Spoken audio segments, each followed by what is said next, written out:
From Hollywood, it's time now for... Johnny Dollar. Pat McCracken, Johnny, Universal Adjustment Bureau. Oh, no. How are you, boy? Terrible. Goodbye. Huh? Johnny, what's the matter? Well, the last one you handed me was that phony spiritualist case, and it's still haunting me. Before that, it was Laird Douglas of Heatherscope. Oh, you made money on him, didn't you? Yeah.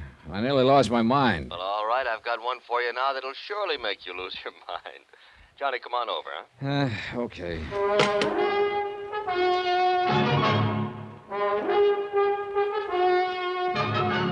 Tonight and every weekday night, Bob Bailey in the transcribed adventures of the man with the action-packed expense account, America's fabulous freelance insurance investigator. Yours truly, Johnny Dollar.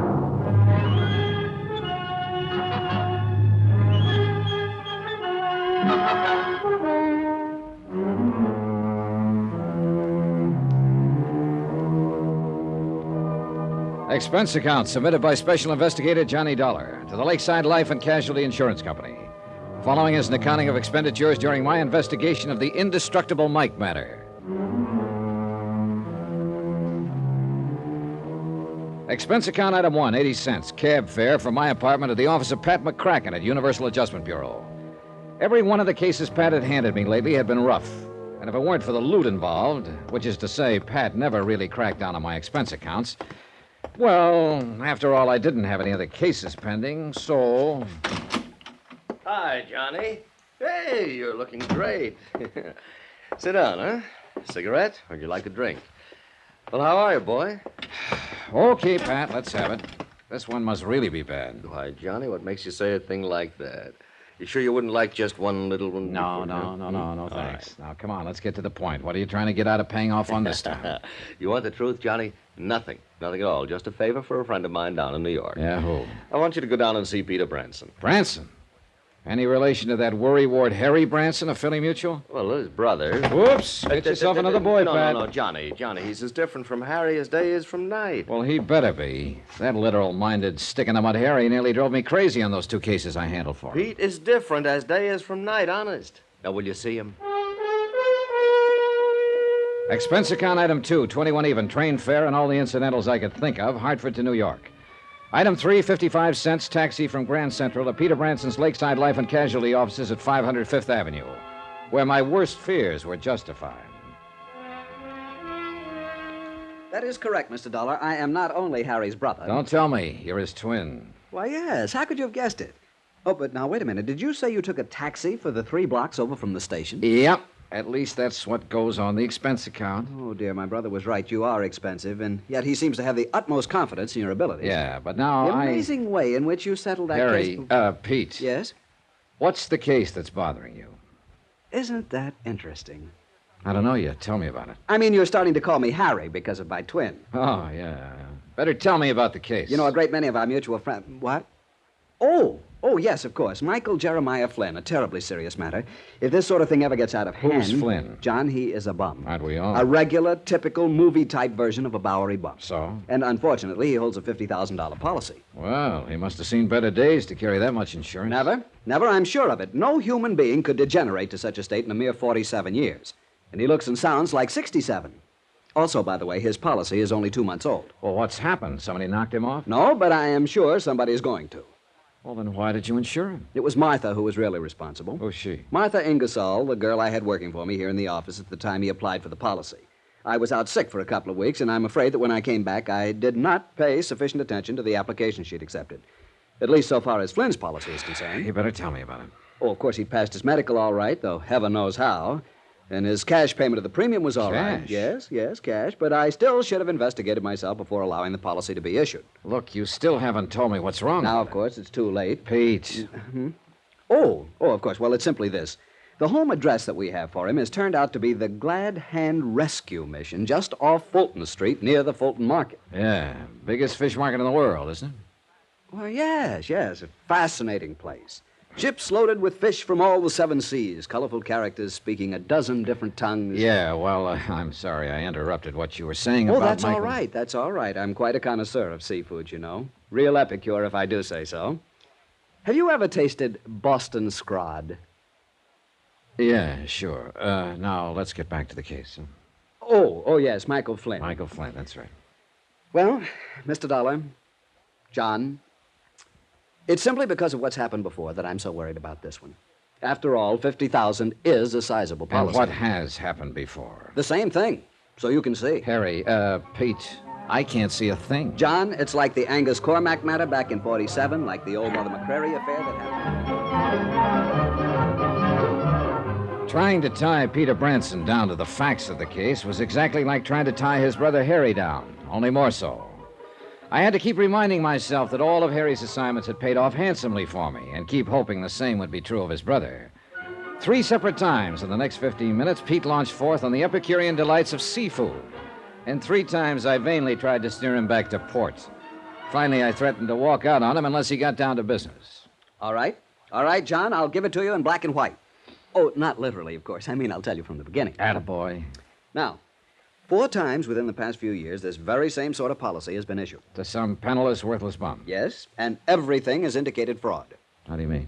In only one case were the police able to prove anything, the case of Maggie Dolly Varden Smith. Oh, yeah. Seems to me I remember that. Some racketeer, ex-bootlegger. Correct, Candy Kid Schultz. Yeah, he insured the old derelict for $20,000, $30,000, had himself named beneficiary. That is correct, and then he had old Maggie murdered. Of course you remember. And you think you've got the same sort of a situation here? Yes, John, I'm afraid so. And you can't cancel the policy unless there's proof of an attempt at fraud. Correct. So you can see why I'm so deeply concerned over this. Oh, if only I hadn't left Martha Ingersoll in charge while I was sick. Who's named as beneficiary in the Of course, policy? she did sell some good policies. Beneficiary. Oh, yes, here it is. John Wesley Cosgrave, 621 East 49th Street here in Manhattan. Mm-hmm. What do you know about him? Nothing, really. And frankly, I'm afraid to find out. John? Yeah, I'll look into it. And what's the address of this rescue mission where old Michael hangs out? It's down near the big Fulton Fish Market. Let me see. Here, why don't you give me that whole folder so I can get what I want from it? Of course, John. But I am sorely afraid there isn't much to get. I'm sorely afraid Peter was right. Well, I had to start somewhere. Item 4, 280, taxi back to Grand Central to pick up the bags I'd parked there, and the same taxi to a slightly dingy little hotel a couple of blocks off Chambers Street on the Lower East Side. Item 5, $9.83 to a second-hand clothing store where I outfitted myself in hat, coat, pants, shirt, shoes, and socks that I hope would make me eligible for a spot on a bench at the Glad Hand Rescue Mission. When I finally shuffled into the place, which looked more like a cheap flop house than a mission, I felt somewhat like a kid playing tramp at Halloween. Welcome, brother. Welcome to the mission. I'm Daddy Bill. Hi. The entrance to the soup kitchen is over at the side, you know. Yeah, well, I just want to sit down for a spell, rest my feet. And have you a bed for the night, brother? Oh, who knows? I'll make out. Well, there's always room for one more, you know. Will you be here for our meeting tonight? Well, I don't know. You have an excellent singing voice, I can tell. Are you sure you don't want something to eat, my boy? No, I'm all right. Well, then, just sit and be comfortable and we can talk. I kind of hope maybe I might run into Mike. Mike?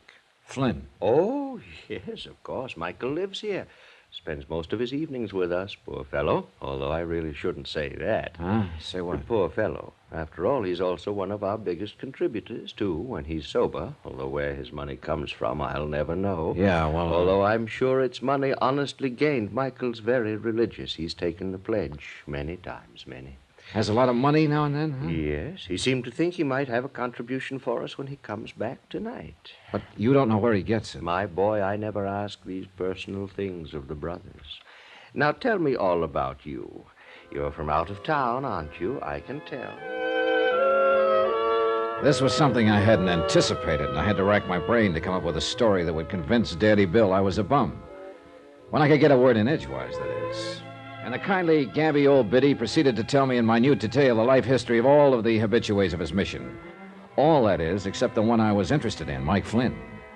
Maybe he was suspicious of me. Afraid I might be trying to get my hands on some of the money old Mike frequently showed up with. Generous in the extreme, John. That's why I feel I must protect him from some of the people who come in here and might try to take advantage of him. Sure, Daddy, you're right. Responsibility for the care and welfare of the brothers weighs heavily upon me sometimes, but it's a burden I'm glad to bear. Yeah, well... Feed their stomachs and feed their souls. That is my task. You say you think... And as I say, it's a task I'm privileged to assume. After all, whom else have they to lean on? You think Mike will be back here tonight?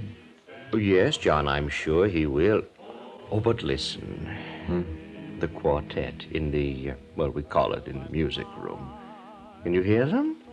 Oh, yeah. Yes, they're getting ready for the meeting tonight. Aren't they wonderful? Beautiful voices. Yeah, they ain't bad at that. You're sure you won't join them? Oh, no, some other time, huh? Now, when Well, whatever you say, but if you're going to stay here long, my boy, with that wonderful voice of yours, I can tell. I will insist that you join one of our singing groups. Yeah, about Mike again. Oh, dear, did you hear that? Someone hit a sour note.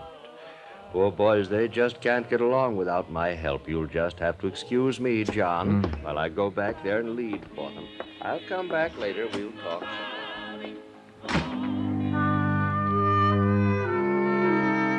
I don't know whether it was the overuse of steam heat in the battered old assembly hall of the mission or having listened to 2 solid hours of Daddy Bill's talk about his boys.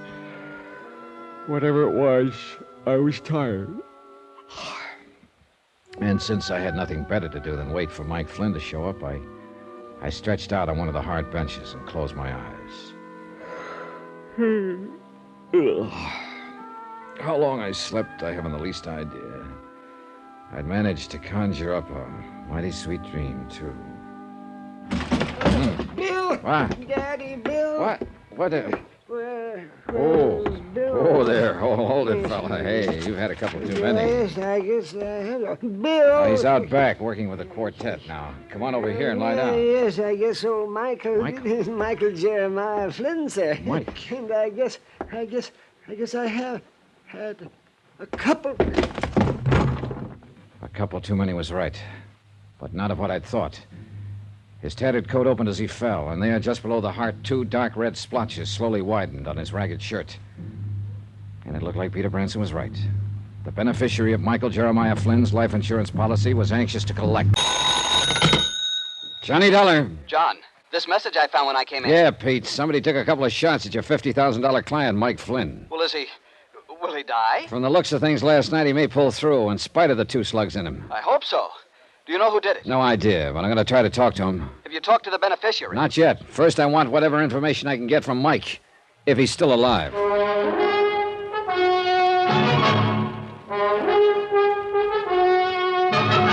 Tonight and every weekday night, Bob Bailey in the transcribed adventures of the man with the action-packed expense account, America's fabulous freelance insurance investigator. Yours truly, Johnny Dollar.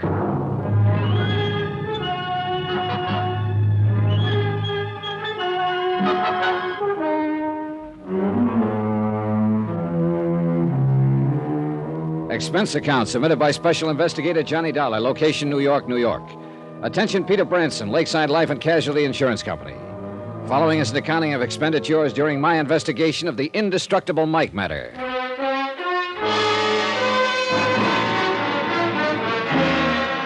Expense account item 6, 55 cents. Taxi to the neighborhood of the Glad Hand Rescue Mission, where Daddy Bill, the general factotum, had promised to take the best of care of Michael Jeremiah Flynn.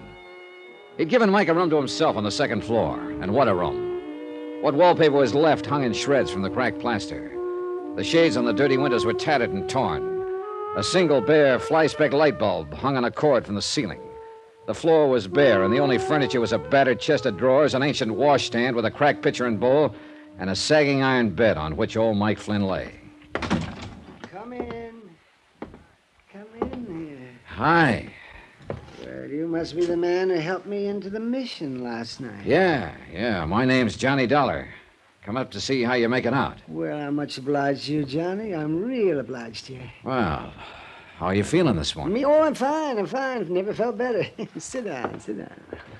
Well, what did the doctor that Daddy Bill got for you have to say? The doctor for me? Oh, now, Johnny, you must be joking. Joking? After you had a couple of slugs tear through you? Here, let me help you. Oh, you want to see him? Sure. Now, wait a minute. Now, just look for yourself here. You see? They just went through my side here, in the front and out the back. Holy. Oh, say, aren't they healing up nicely? Well, that one couldn't have missed your heart by more than 3 inches. But it did. Yes, it did. Not nearly so close as this scar, though. What? Want to see this scar? Look at it right here. Hey, was that a bullet wound, too? No, Johnny. That was just an old ice pick or something. Huh? Somebody in the crowd during that fire down at the battery last. Oh, wasn't that a beautiful fire, Johnny? Did you see that? But what did these slugs do to you inside? You must be... To me? Oh, not a thing. Well, I'm so durable. Wait a minute. Did you say there was another attempt on your life last week? No, of course not. Just an accident like those shots last night. You think that was an accident? Why, don't you? Do you know who fired them? Oh, Johnny, I haven't the least idea. Well, where did it happen? I was right here in the mission, and I didn't hear any shots. Oh, dear, no. I was down near my private place. Where's that? Where's that, Mike? Well, I'll tell you, Johnny. It's this way.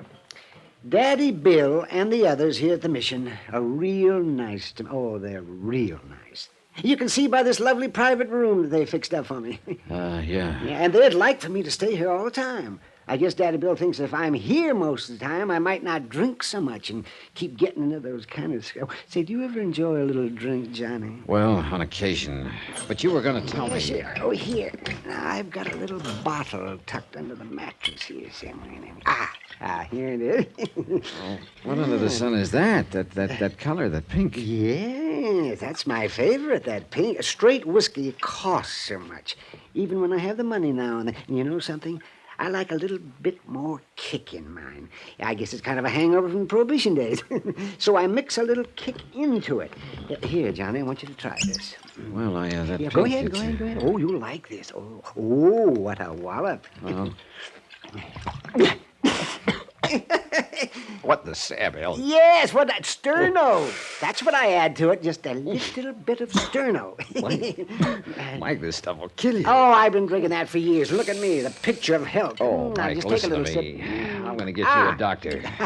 No, you're not. I won't stand for it. But you've been shot. Oh, no. Just gave me a little twinge or two last night, but now I feel fine. Well, you fell flat on your face when you came in here. Oh, now listen, Johnny. Don't you tell Daddy Bill, but I'm afraid it wasn't the bullets last night. It was, overindulgence. Oh, brother, I give up. No, don't say that, Johnny.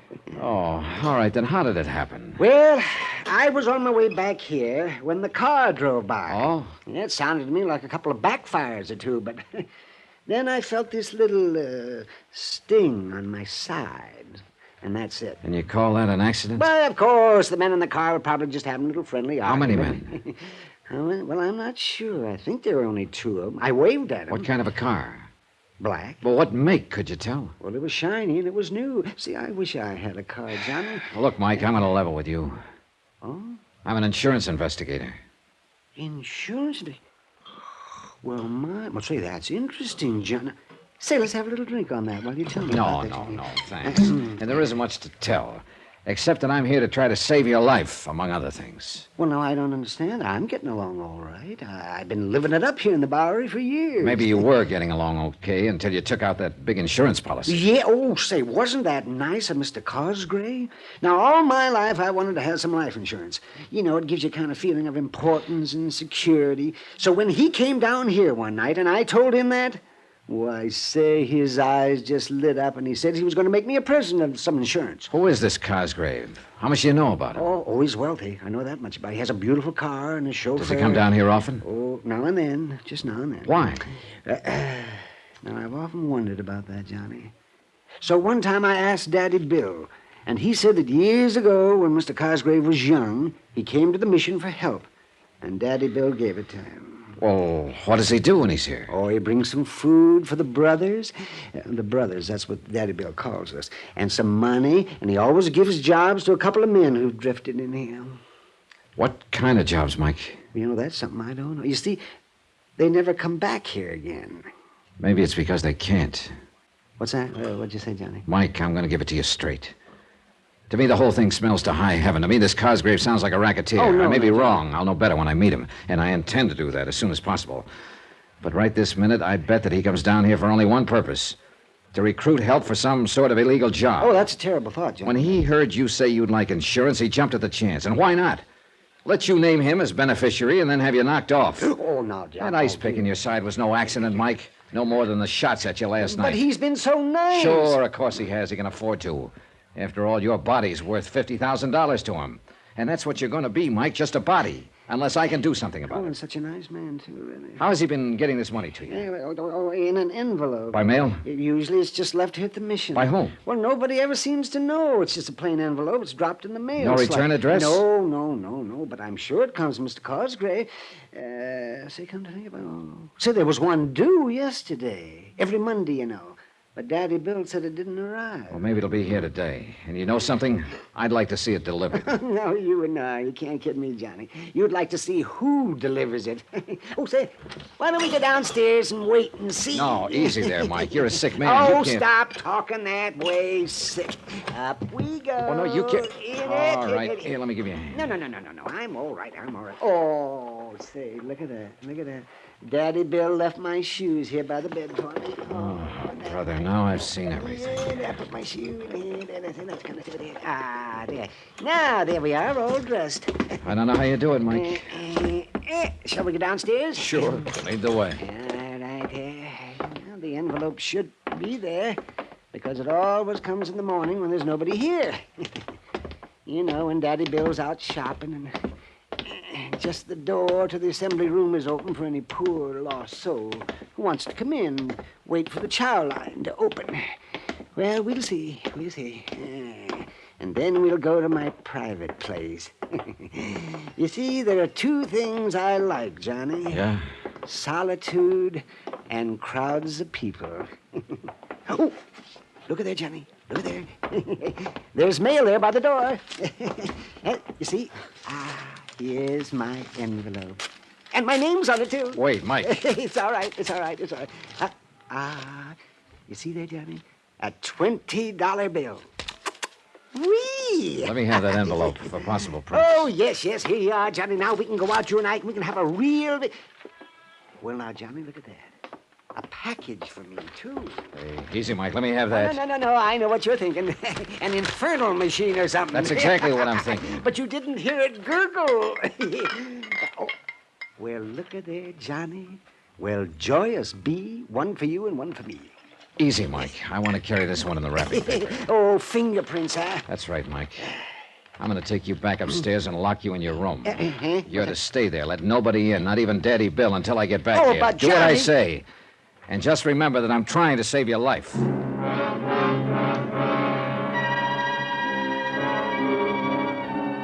Item 7, 270, cab fare uptown to the 18th Precinct Station. The lab boys took over 3 hours while Randy Singer and I talked about cases that we'd handled together in the past. I asked him to dig up whatever he could for me on John Wesley Cosgrave, the man named as beneficiary of Mike's insurance policy. This he promised to do. Finally, a slim, intelligent-looking lieutenant walked in and handed Randy a neatly typed report of the lab's findings in connection with the liquor bottle and envelope I'd given him. Oh, Randy? Not much, I'm afraid, Johnny. Apparently the only prints were those made by the old man and you. Proof that somebody's been pretty darn careful not to be identified. Yeah, that's what... Hey, wait a minute. Huh? Seal on the bottle had been tampered with, so the lab boys opened it. That bottle contained enough wood alcohol to kill an army. Now, if that old boy drinks the way you Good said... Lord, Randy. See you later. Item 8, $10 even. Taxi fare and tip back to the Glad Hand Rescue Mission. I don't know how the driver did it, but he skimmed through practically every red light on the route. And I soundly cursed myself for having left Mike with the other bottle. The place was apparently still empty when I pounded up the stairs to the second floor in Mike's room. At least he kept his room locked as ordered. Mike! Mike! Mike, are you all right? Mike!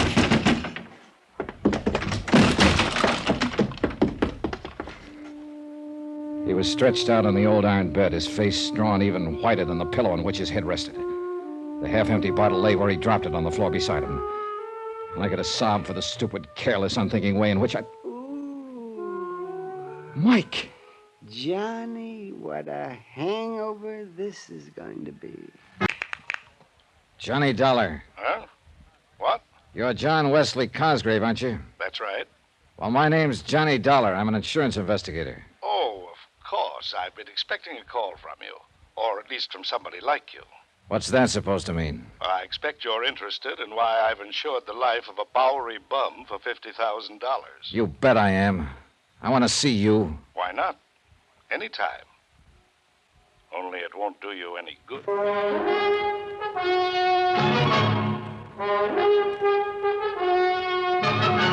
Tonight, And every weekday night, Bob Bailey in the transcribed adventures of the man with the action-packed expense account, America's fabulous freelance insurance investigator. Yours truly, Johnny Dollar.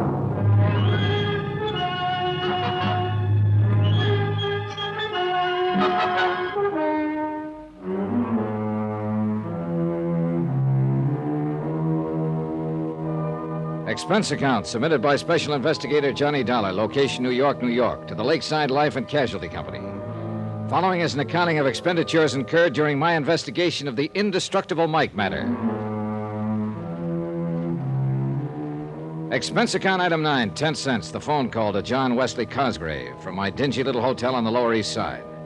Item 10, 270, taxi uptown to see Sergeant Randy Singer, Detective Division, 18th Precinct. You get back to that Glad Hand rescue mission in time? After all, when the lab boys discovered that so-called whiskey was almost pure wood By alcohol. the time I got there, Randy, the poor old coot had drunk nearly half the bottle. Oh, that's too bad. Well, I better arrange for him to be hauled down to the morgue. Old Mike's still alive? And happy. Oh, that's impossible. You don't know the half of it. A week or so ago, somebody stabbed him with an ice pick just below the heart. Result? He said the scar itched a little bit. 2 days ago, somebody drove a couple of .38 slugs through him. He said it gave him a slight twitch in his side for a few hours. Johnny, come on now. Now he goes and drinks nearly half a bottle of wood alcohol. Poison. Result? A bit of a headache. Indestructible Mike. Indestructible Mike. Where is he now? Locked up in my room at the Brakely Hotel, with orders to eat the groceries I picked up for him and to let nobody in. Good, good.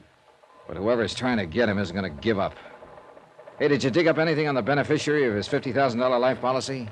Cosgrave? Only enough to scare you to death. Listen to this. John Wesley Cosgrave, formerly known as John W. Gordon, John Dutchy Gordon. What? Alias Skippy Grant, alias Dutchy Smith. Wait a minute. 18 arrests, was only one conviction, back in 1938 for possession of narcotics. Randy. Ever hear of Murder Incorporated? Oh, sure, but this... Apparently they had a subsidiary. Apparently your friend Gordon, or Cosgrave, or whatever you like to call him, was one of the big shots in it. But outside of the narcotics bit, the department was never able to really pin anything on him. But this guy's address is... Here, let me see. 621 East 49th Street. Yeah, that's not only a respectable neighborhood, but pretty plush. That's right. Well, how recent is his record? What's he doing now? Last pickup was in 1944. Numbers game and bookmaking. Charges dropped for lack of evidence. Then, apart from the record, is he still in the rackets? He is. Nobody can prove it. Like in the old days, he masterminded and let somebody else do the dirty work. It's listed here as a, quote, retired, unquote. Well, my money says he's still in business. Well, if you can prove it, the department and the DA's office will love you dearly, but I don't think you will. Every time we dragged in a stoolie who could give us what we wanted, something happened to him. Like what? Jump bail. Well, you should have known better than to let him have bail. One of them poisoned in his cell in the Tombs, one breakout, his body was found in the East River, even one suicide. Like to bet I can't tie him in with these attempts on Mike Flynn's life? Well, now, that's something else again. Maybe it's something we should handle. No, hands off, and I mean it. All right, don't get testy about it, John. I like the old guy, and anybody who tries to hurt him has to answer to me. And somebody's tried.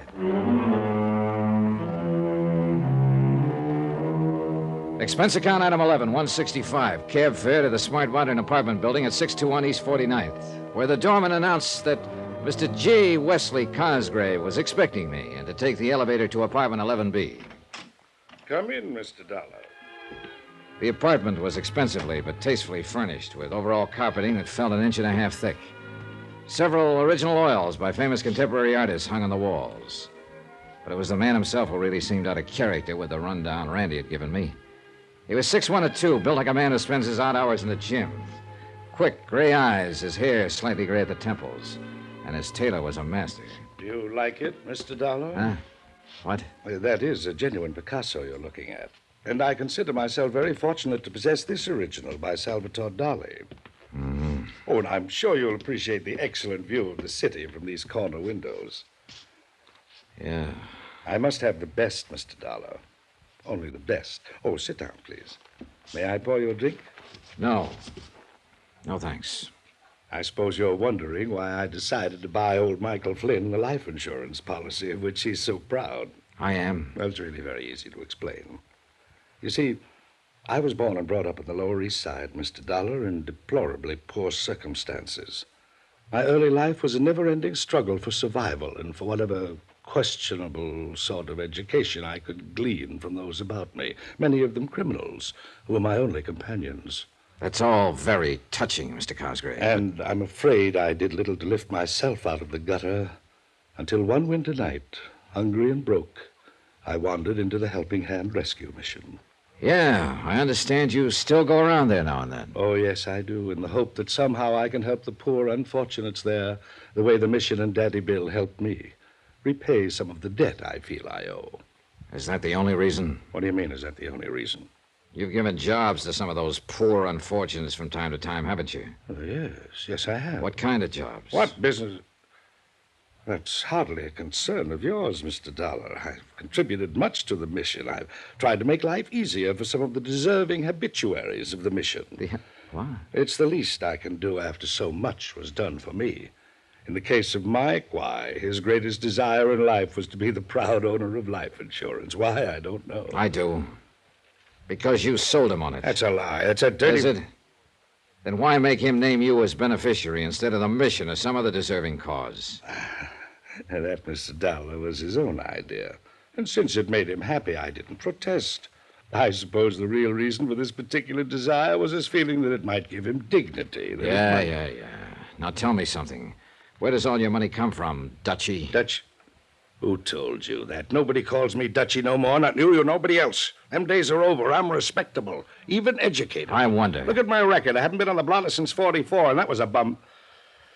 Mr. Dollar, I make no pretensions about not having a past.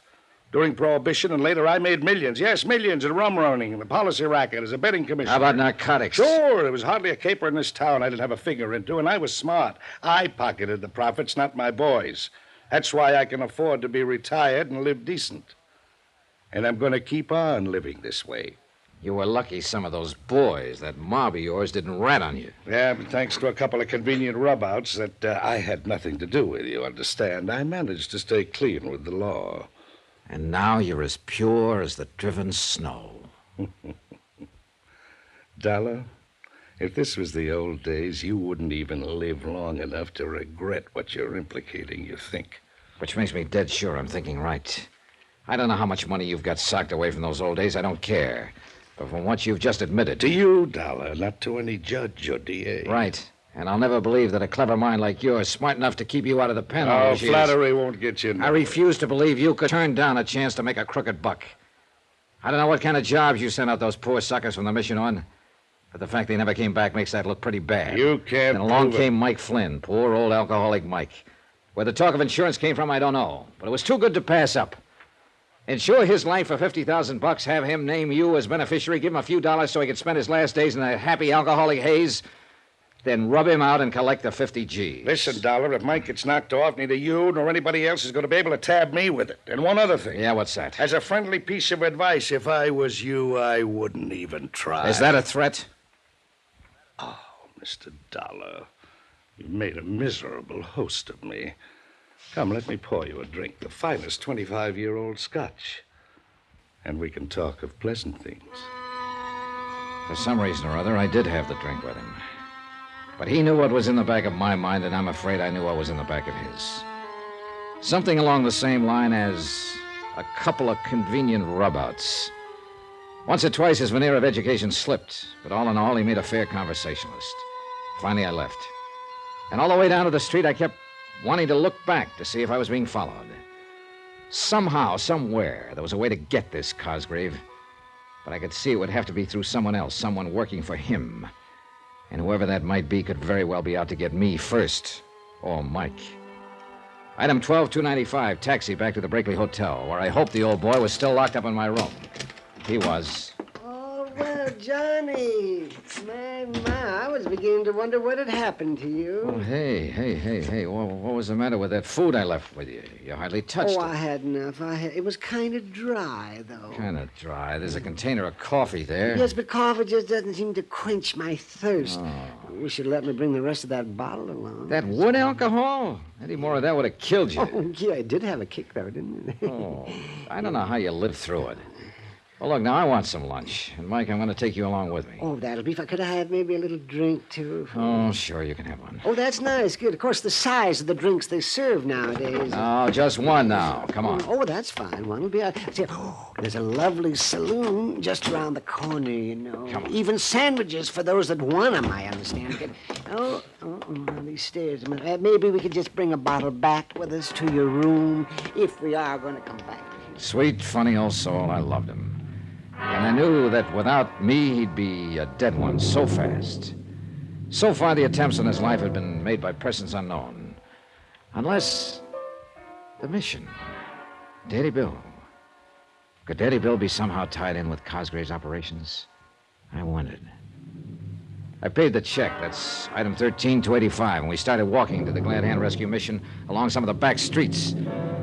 I wanted time to think it out, if I could think, over the incessant, pleasant chatter of I'm my... really enjoying life now that I have money now and then. Why, sometimes I get on the subway and I just ride all over town all day long. Yeah, you told me. See, why don't you try that sometime, Johnny? It's really Say, there's a bar there on the corner. Why don't we just pop in? No, let's pass that one. John, why do you feel that you have to look after me this way? You know darn well why I... Hey, watch the curve. Why I'm looking after you. It's because somebody's on... Mike, look out! Mike, listen to me. Hey, can you hear me, Mike? What happened to the... Hey, mister, get a cop, an ambulance. You mean for him or what's left of him? Yes, hurry. Oh, what's the matter with you? Use your eyes, buddy. It's too late. Johnny Dollar. Johnny, this phone number you left for me to call. Are you at Bellevue Hospital? Yeah, Randy. What's wrong? Are you at headquarters? Yeah. A truck ran over Mike Flynn, and I'm sure it was deliberate. But he's alive, I hope. He was 4 hours ago when I dragged him in here. Indestructible Mike. I'm not so sure this time. What about that truck? Did you get the license? Yeah, the boys at the 1st Precinct are working on it. Check with them, will you, while I stay here at the hospital? Sure, Johnny. And one other thing. Yeah? Find out how long that Glad Hand Rescue Mission has been in existence. Place where old Mike's been living? Yeah. Why? I don't know yet. But do it, will you? Sure, and you let me know when Mike's out of danger, huh? Johnny? Better pray a little bit, Randy.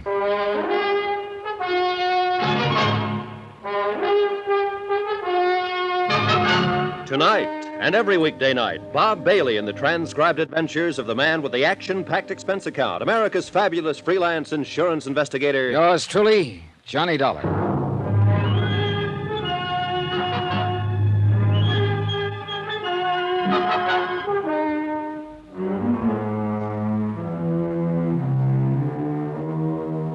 Expense account submitted by Special Investigator Johnny Dollar, location New York, New York, to the Lakeside Life and Casualty Company. Following is an accounting of expenditures incurred during my investigation of the Indestructible Mike matter. The veneer of class and education assumed by J. Wesley Cosgrave just wasn't thick enough to hide the fact that he was better known a few years ago as Dutchy Gordon. And to the old-time racketeer, it looked like a cinch. Pick up a Bowery bum like Mike Flynn. Insure his life for $50,000, give him a few weeks of high living. Then knock him off and collect the insurance. Yeah, real cinch. Especially for Cosgrave, who'd learned as far back as the early days of Prohibition how to employ hired thugs to do the dirty work, while he sat back and collected the profits. I knew as surely as I'm sitting here that Cosgrave was behind the knifing, the shooting, and now this accident to old Mike. But how to prove it? Yeah, sitting here in the waiting room of the hospital, waiting for some word of Mike's condition. Mr. Dollar? Oh, yes, Doc. Can I see him now? Very shortly, I believe. Oh, how is he? Is he There's having... a phone call for you at the floor desk. Oh, This way, please. thanks. But how is Mike? Doc, how is he? You'll be able to see him shortly. Here you are. Oh, thanks. Johnny Dollar. Ah, Mr. Dollar, I was quite sure that you would be there at the hospital. This is J. Wesley Cosgrave. What made you think that?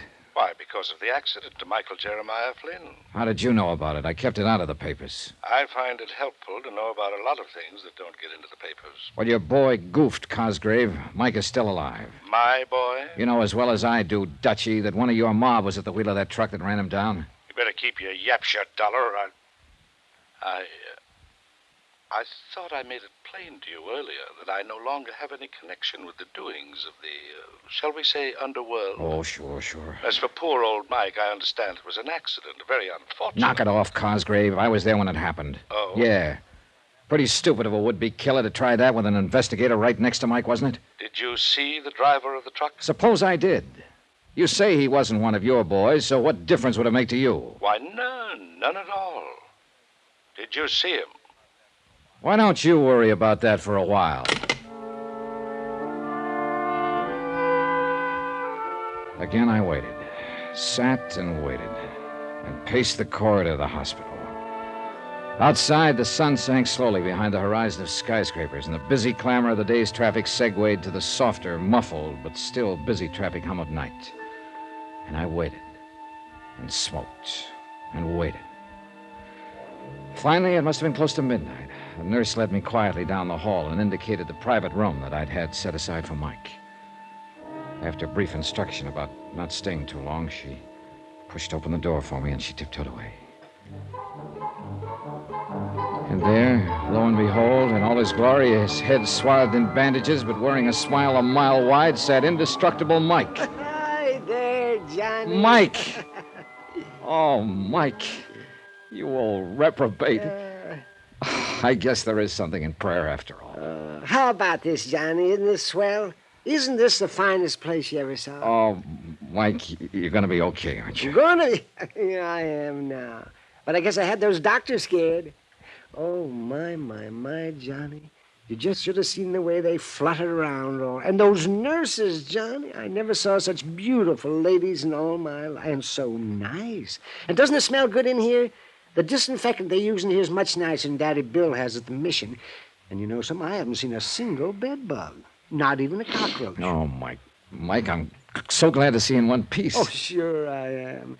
But an old bum hasn't any right in a pretty place like this. You had no more business living through that accident than... Oh, Johnny, how you talk. Yeah, and you mustn't talk so much. No matter how good you feel, you need rest. Time to heal up whatever got broken. Broken? Oh, me? Well, you still need rest and quiet. Here, I'll turn off this light. I'll see you in the morning. Oh, but, Johnny... Yeah? Johnny, how can I just sleep? Oh, too much pain, huh? Want the nurse to give you a hypo? Oh, they filled me up with more needles than you ever saw, but there's only one real painkiller, you know. Yeah. I'll see you later. If the administration of Bellevue Hospital ever found out that I was back in Mike's room a few minutes later, and why, they'd probably have my neck. But I didn't leave the whole bottle with him, I swear it. Only about 3 fingers in his water tumbler. And the blissful expression on his face as he closed his eyes to sleep made me sure I'd done right. Item 15180, taxi back to my dingy little hotel. And I thanked whatever gods may be that old Mike had pulled through. He'd been right. They just couldn't seem to kill him. So far. But I knew they wouldn't give up. Not with $50,000 at stake.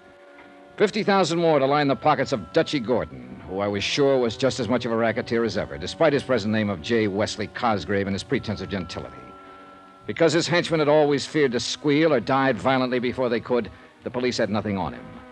My job was to find one of the mob, make him sing. But how? I guess I was still thinking or dreaming about it when my phone rang the next morning. Hello, J. Dollar. This is J. Dollar. Hello. Oh. Johnny Dollar. Hey, you still in bed? Mm-hmm. Oh, Randy. Yeah, I thought you were going to call me. Is he still alive? He sure was when I last saw him at about midnight. Well, that's a miracle after what that truck did to him. And say, Yeah? The boys downtown found that truck. Yeah? Yeah, it had been stolen and was abandoned. Did they find any prints on it? Plenty. Whose? Lefty Skillman. Well, have they picked him? Yeah. They found him all right, tied up in a sack floating in the East River. Old-time gangster style. Oh, so help me, I knew that when Cosgrave You found say out... Mike's going to be okay? Randy, he was sitting up in bed perky as a cockatoo. No. I don't know how he does it. Why, he was all ready to pack up and go back to the Glad Hand Rescue Mission. Huh? Felt he didn't deserve to be in such a nice, clean place as the hospital. Bless his foolish heart. Did you find out anything for me about that flop house? Yeah, that's what I called you about. But you still haven't told me... Well, what'd you find? Well, according to the records, the building was put up in 1901. As a mission? As a piano store, 1901 to 1906. A real respectable place. Then? Well, that section began to degenerate. 1906 to 18 was a cheap grocery store. 18 for 1956. From 1918 to 22 was a second-hand clothing store and a speakeasy till 1929. Keep going, Randy. Well, I guess the Depression knocked that out, because next it was a saloon. How long? Let's see, 1944. That's when William Grover Larkin took over the lease. Daddy Bell. Yeah, that's right. I knew it, Randy. I knew it. Yeah, what? Dutchy Gordon, alias J. Wesley Cosgrave, told me that he'd got a hand from that mission when he was just a kid. Hmm? That would have meant 25, 30 years ago at least. Yeah, it's only been a mission for 12, but... Hey, wait a minute. The lease on that property, when it was a speakeasy, it was in the name of Larkin, too. Add one more fact, Randolph, and you see what I'm getting at. What's that? Your own police files show Cosgrave was still in the rackets in 44. Yeah, but on a charge that we couldn't substantiate. Right. Tie him up. Cosgrave was a rum runner during Prohibition. Daddy Bill ran the speak for him since 1944. Whoa, now, boy. You're trying to build a case on purely circumstantial evidence. All right, but I think I can make it stick. Now, listen. Where does Cosgrave get the thugs for whatever job he's pulling now? If he is. Of course he is. And he gets them out of that flop house. The boys he gives jobs to that are never seen again, remember? Yeah, wow. Hey, maybe it does tie up. Oh, you bet your sweet life it does. At least I'm going to tie it up. Yeah, no. Take it easy, Johnny. Just how are you going to go about it? Well, the first thing I'm going to... Well, hold it. Huh? Well, what's the matter? Somebody outside the door of this room, I think. Hold on, Randy. Yeah, no. Wait a minute, Johnny. All right, what do you think you're doing? Johnny, hello! Whoever hit me with whatever he hit me with wasn't fooling. In the second before I passed out, I vaguely remember hearing a voice, the voice of the room clerk, shouting at whoever it was, and the sound of footsteps running away. Then blackness, and a dark, heavy throbbing in my head. Then after a long time, another familiar voice. It was Randy, I think. Dimly, somewhere along the line, I could see figures bending over me, hear the voice again. Then more darkness and the weird sounds in my brain. Other sounds, too, that seemed familiar and seemed meaningless. Meaningless. Finally, after an eternity of jumbled sounds and shadows, a cold, bright light pierced into my slowly returning consciousness. And momentarily, I could see a man in white and women in...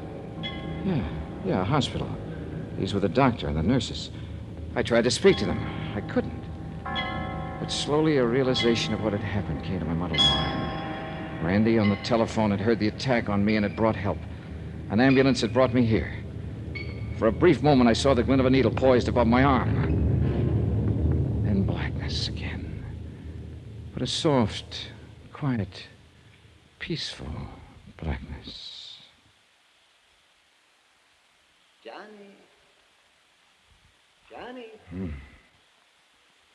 Johnny? Oh, wow. Well, what do you... Johnny!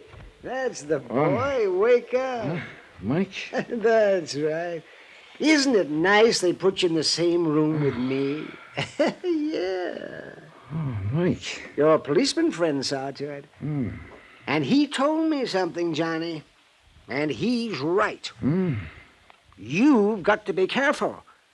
They're out to get you, too. Johnny Dollar. Randy Singer, Johnny. How you feeling? Thanks to you and having got me here, pretty good. Bellevue's a good hospital. I'll be released within the hour, so will Mike Flynn. And? I'm going down to the Glad Hand Rescue Mission to straighten out a few things with Daddy Bill. Sounds to me like it ought to be police business, Johnny. I'll be right over. No, let me handle this alone. You got your gun? You bet your sweet life I have. Johnny? I'll report to you later.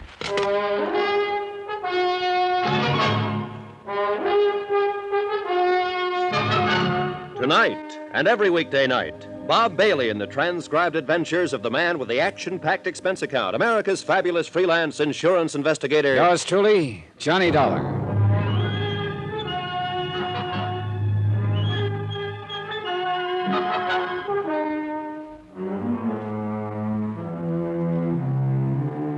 Expense account submitted by Special Investigator Johnny Dollar, location New York City, to the Lakeside Life and Casualty Company.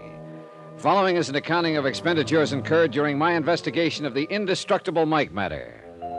Item 16, 190, cab fare for Mike Flynn and myself. Bellevue Hospital to the dingy Hotel Brakely. Both of us had our heads still swathed in bandages. With the help of the room clerk, I installed Mike in a small room on the 5th floor, with instructions to keep his door locked. In my own room, room 203, I picked up my .38 and donned the old clothes I'd bought. Item 17, 55 cents, taxi to the neighborhood of the Glad Hand Rescue Mission.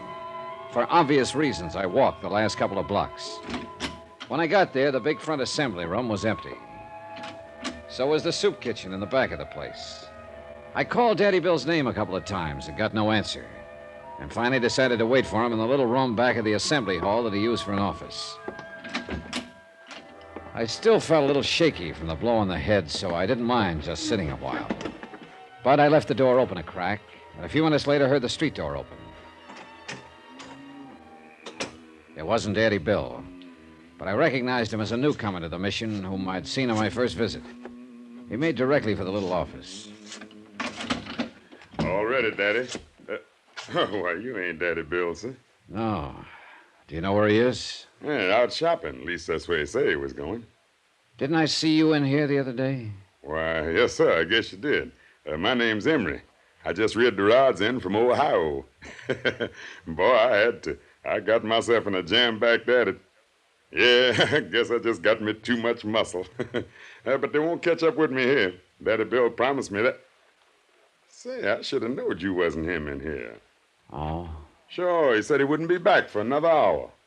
You plan to wait for him? Sure do. He promised me a job, with money on it.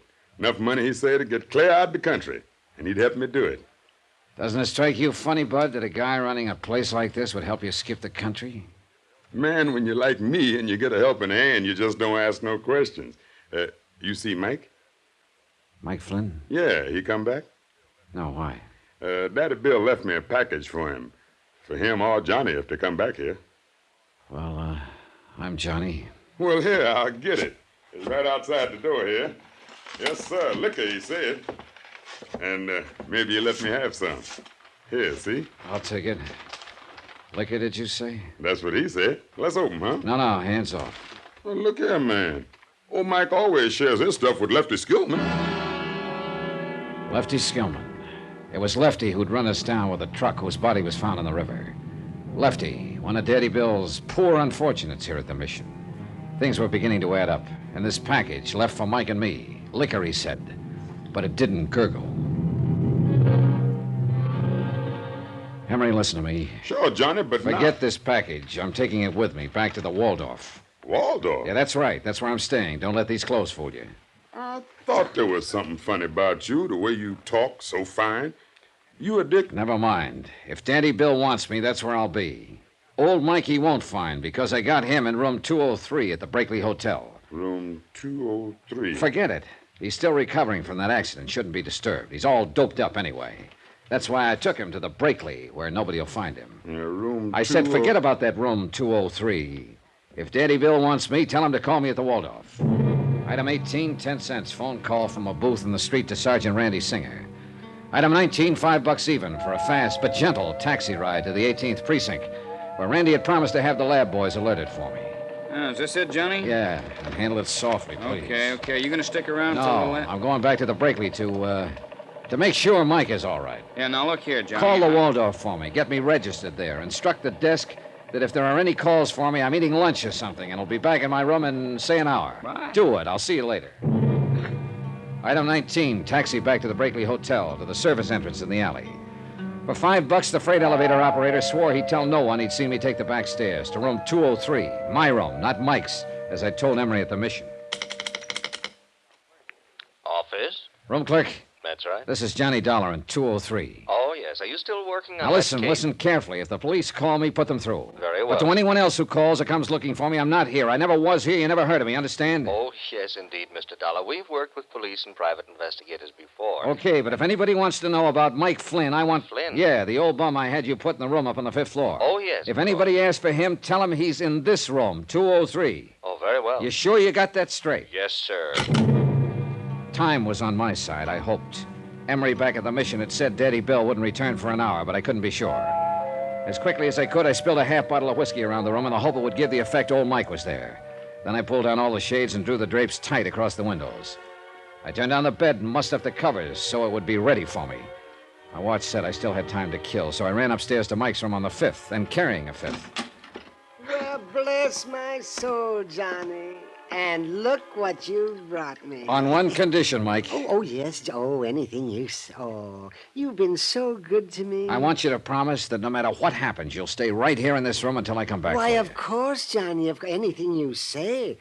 Especially now that you brought me this bottle to kind of keep me company. Say, wouldn't you like a little nip before you go? No, thanks. Oh, and keep this door locked. Oh, now you sure you wouldn't like just one little bit? No. Oh, I hate to think of me having it all alone when you probably need it as much as I do now. Oh, say, Johnny. Yeah? When are you and I going to be able to take these awful-looking bandages off our heads? We'll talk about that later. I got to get back to my room. Yeah, now you sure I can't tempt I'm you? sure. Now lock this door.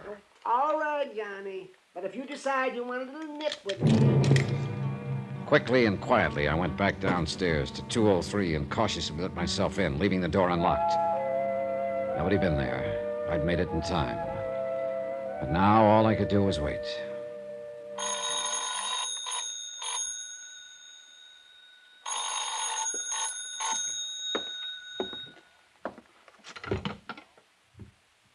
Hello? Johnny? Yeah, Randy. Better make it fast. Oh, what's the matter? What'd you call about? That pretty little package you dropped off for the lab lads? Yeah? You sure were right about it. A bomb, huh? If you or Mike had opened that package by now, you'd be spread all over the island in tiny little pieces. Look, Johnny, come on, let me in on it, huh? What are you up to down there? I'll tell you when it's all over. That is, if what I think is going to happen does happen. You sure you don't want some help? No, I think I can... Gotta go. I'd heard footsteps out in the hall. Quickly, I slid into the bed, leaving nothing but my heavily bandaged head showing. The footsteps passed. And then, far down the corridor, I heard a door open and close. I lay still and waited. And lying there thinking, I began to wonder if I'd been right in turning down Randy's offer of help. Yet how could he help with a... Footsteps again. And this time they stopped outside my door. It's all clear out here in the hall. That voice was Daddy Bill's, and he wasn't alone.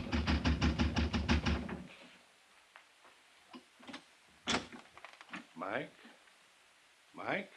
You want on the light? Mike? Oh, he's in here, all right. Smell that booze? He's there on the bed, asleep. You mean drunk? Close the door. Hey, see him? Dead to the world. Are you sure this is going to be safe, Dutchie? Why do you suppose I took so long to case the joint? Yeah, but what about Dollar? I told you, Bill, at the Waldorf. You sure? You talked to him? No, he was in the coffee shop. Now, shut up, get this over with. Yes. Always we do the dirty work for you. All right, this one I'll do myself. Who's... Shut up. Johnny. Oh, Johnny. Wait a minute. That's Mike. Who's on that bed? Shut up. All right, Dollar. You can get up out of that bed and take it in the chest or lay there and get it in the back. All right, Cosgrave. Dutchie. Both hands up high. Drop that gun. Sure.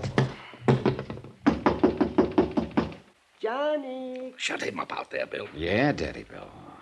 Quiet, Dollar. You'd better do something, Cosgrave. You'll have two witnesses. The man who always kept his skirts clean, huh? Quiet. Bill, let him in. We'll knock them both off, make it look like a fight between them. Something... No, wait. Boss, we... Johnny, is something... I'm coming in. Oh, no, you Get back, Mike!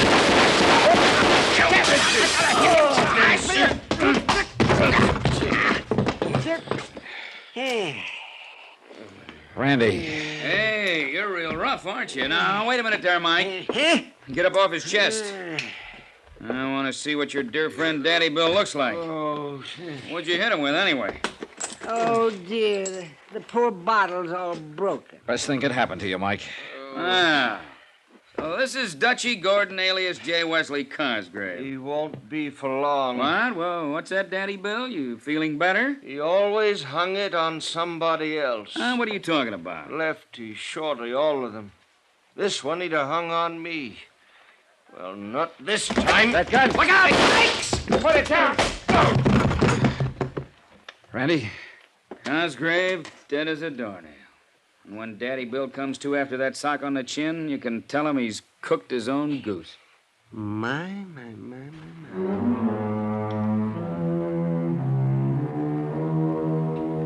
The world will be a bit better without Dutchy Gordon, alias J. Wesley Cosgrave.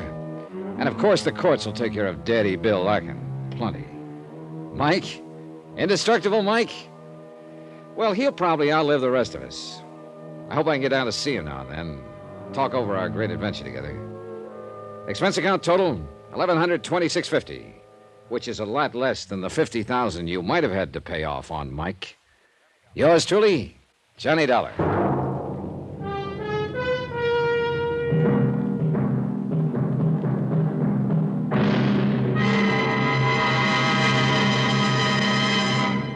Now, here's our star to tell you about next week's intriguing story. Next week, the heady romance of moonlight on a lonely beach in Mexico. Moonlight from a killer's moon. Join us, won't you? Yours truly, Johnny Dollar.